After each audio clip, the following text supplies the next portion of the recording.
How are we all doing? Hopefully now I'm not going to disappoint you. I think Joe might have had a few drinks too many last night. He's still a bit rough.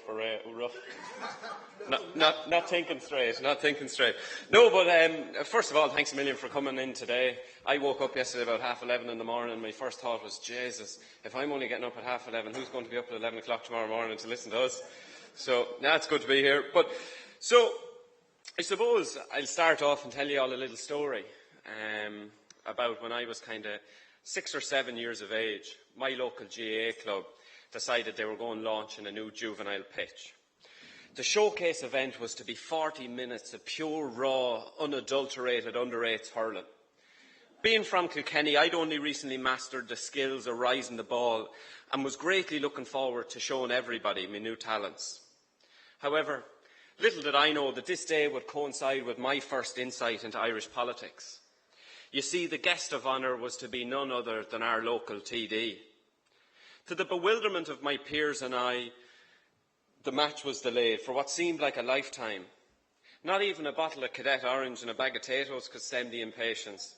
As we waited for what seemed like a lifetime for the TD to lovingly make his way through the crowd, shaking the necessary hands, cutting the ribbon and, of course, delivering the obligatory long-winded speech. I learned one thing from that occasion. Never speak for too long, because you never know. Maybe someone in the crowd is dying to go hurling. So please bear with me. When I was in my third year of college, I was flat out on autopilot, floating through my degree, spending more time in nightclubs than lecture halls. I was studying business through Irish, mainly owing to the fact that, like many of my peers, I didn't really have a notion of what I wanted to do after school, but I knew my mother would kill me if I didn't do something.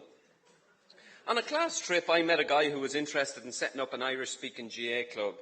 I was angling for a J1 that summer, heading over to the States, and with 3 years of serious drinking under my belt, I needed a bit of training to scrub up on the beach body, so I agreed to get involved. Long story short, I went along to a meeting about this new club a few weeks later, as only tends to happen in Ireland, owing to the fact that I had the most spare time in the room, I was elected chairperson.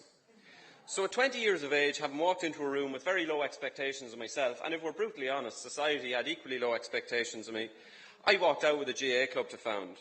Na Gaeilge CLG, Ireland's only urban-based Irish-speaking sports team, has grown rapidly.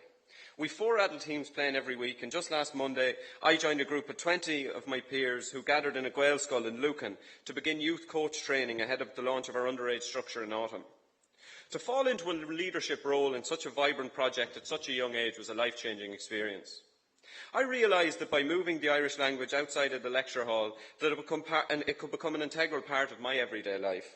I learned how sport can bring people together and create communities. I saw with my very own eyes what happens when a group of dedicated people come together to get something done.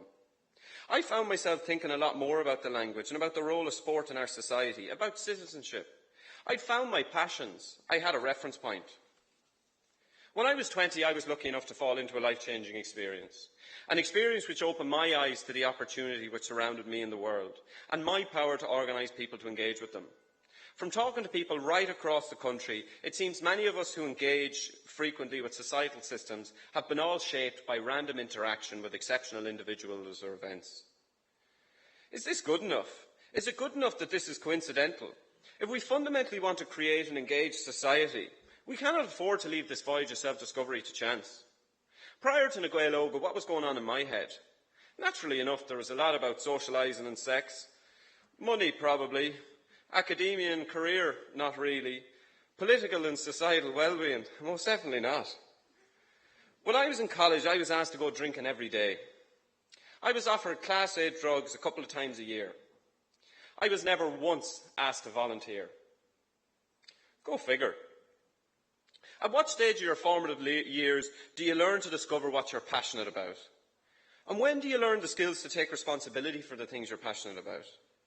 How can we ensure this voyage of self-discovery becomes a rite of passage for every young person across the country, ensuring every young person gains the self-awareness and skills needed to effectively engage with society, engage with their communities, and engage with the systems of governance?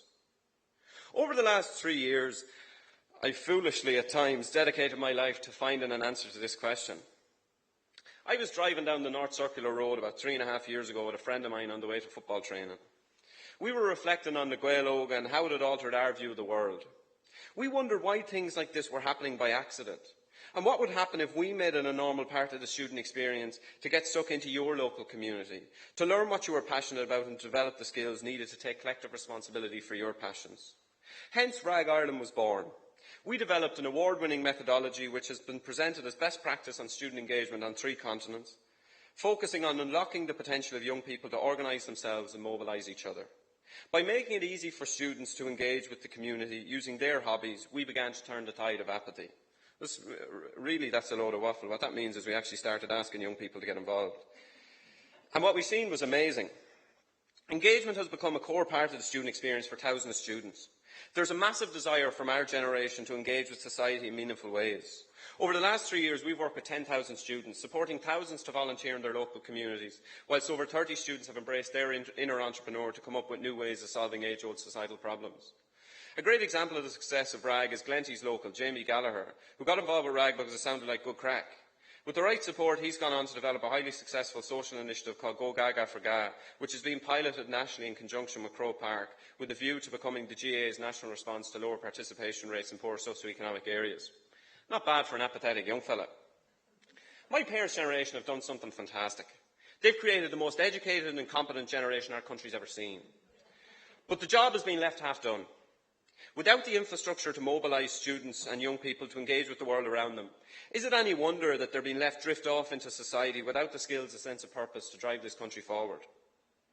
Somewhere on our island, in a parallel universe to that of your average Irish person in their early 20s, exists the political bubble. Hollywood paints a portrait of politics as a fast-paced drama full of intrigue and suspense.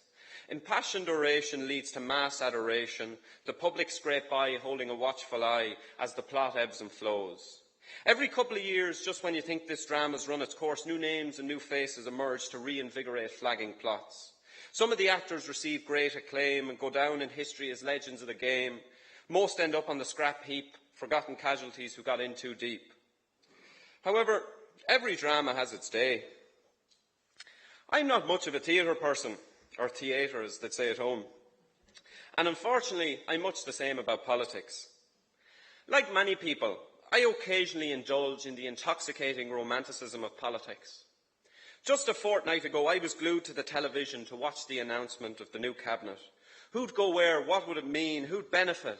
It's easy to get sucked into this bubble of believing that politics can and will deliver a brighter future for our island nation. And then you get a harsh smack back to reality with the realisation that amongst all the merry-go-round, our government's just appointed a new senior and junior minister for Gaeltacht affairs who can barely hold a conversation in Irish. Should it just make you want to give up? I know many of my peers have long ago. I can't really blame them. I think deep down I want to believe that politics matters, but like the politicians, they just make it too hard. Take a step back and observe the political landscape for a few moments. Where's the hope for our political system? What does it even seek to achieve? Ireland seems to be an aimless project with no fundamental purpose. Our political parties squabble amongst themselves with little focus other than ensuring self-survival. Our traditional political heavyweights have no guiding ideology or vision for what Ireland can achieve, other than embarrassing little soundbites, that is, such as the best small country in the world in which to do business. The lack of a political ideology which dominates our political discourse means the parties run an iron-tight party whip. How else can you control a group of random people who end up together, united by very little, except for a dislike and distrust of everyone who isn't one of them? This means we've the funny little scenario of democracy once every 5 years. With no real ideological rooting, the parties define themselves on the doorsteps as not being the other crowd. They make empty promises and scaremonger in equal portions with the hope that the electorate will determine them to be the best of a bad lot. All that matters is getting elected because once that happens, sure, you've near free rein to do whatever you want for another 5 years. Our political system and culture is going nowhere and fast. Is it any wonder that young people aren't buying into it? We simply don't know what we're buying into. We've no interest in politics for the sake of politics. Politics for the sake of politics just doesn't work anymore. There's something really interesting about my generation. It's the first generation on this island for hundreds of years, specifically in the south of Ireland, who haven't had their formative years dominated by armed struggle or mass infringement of our civil rights. Whereas once politics was an escape from violence and oppression, now it's at risk of becoming an irrelevant sideshow. And I, for one, don't see any leadership coming through who can change this. When I read about the collective ambition of the likes of Pearse, Collins and Hyde, the visions they had for our country, it fills me with hope. Hope that once lived a generation of people on our island who fundamentally believed in the collective potential of people like me, the Irish people. It is this collective ambition which I could buy into. Yet as politics and the people who dominate it becomes increasingly driven by individual desire, this seems ever less likely. Quite simply, with the best will in the world, too many of the wrong people end up in politics. Without any deep-rooted ideological drive or collective ambition, Irish politics is dominated by people who either love themselves or love politics. These people are addicted to the toxic fumes of politics and will do whatever is needed to stay involved in something they love, refusing to recognise the dire consequences this has for many of the rest of us. Is there any hope? Yes, there is. Although I must say I despair when I see dribs and drabs of young people at 16 and 17 joining youth political parties. I fear these young people are condemning my generation to accepting the political mediocrity which has gone before us. How can a 16-year-old be expected to choose Fine Gael over Fianna Fáil when even the most seasoned political analyst fails to spot any ideological differences?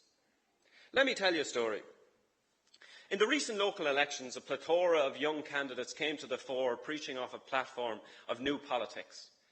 I have the misfortune of happening to know a few of these people.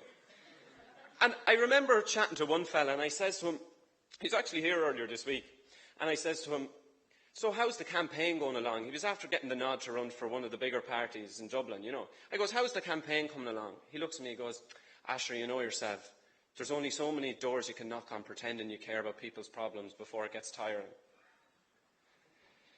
Sounds like more the wrong kind of politician engaging in the wrong kind of culture to me. But ladies and gentlemen, this is the future of Irish politics. Do we not deserve better? So we know there are ways to engage young people with society, and we know our politicians and political culture is ultimately going to get us nowhere. Surely the logical thing is to engage the young people with proactively disrupting our political system. Yet my generation can't do this on our own. This time last year, RAG Ireland had 3 full-time employees, growing and supporting a network of thousands of young people to discover their passions and learn the skills needed to take collective responsibility for the future of our country. However, when the clock strikes 5 o'clock tomorrow, we'll have none. Inability to find further funding means RAG is simply unable to continue solving the problem some like to call youth apathy. I learned a lot from my journey with RAG. I've seen the enormous potential of my generation right across the country. They've touched the lives and transformed the communities of many. These are real young people who care about solving some of Ireland's realest problems. However, I'm afraid that in spite of some phenomenal support from a small number of individuals and companies, that in the main we've been very underwhelmed by the support that's out there for young people who want to engage with shaping the future of this country. I tried my best.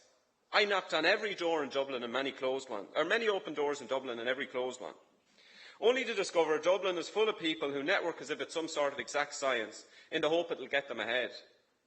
Unfortunately, it's incredibly challenging to find people who are fundamentally interested in moving beyond the talk, in bringing about disruptive transformation which our country needs, and more importantly, who are committed to going out of their way to bring this about.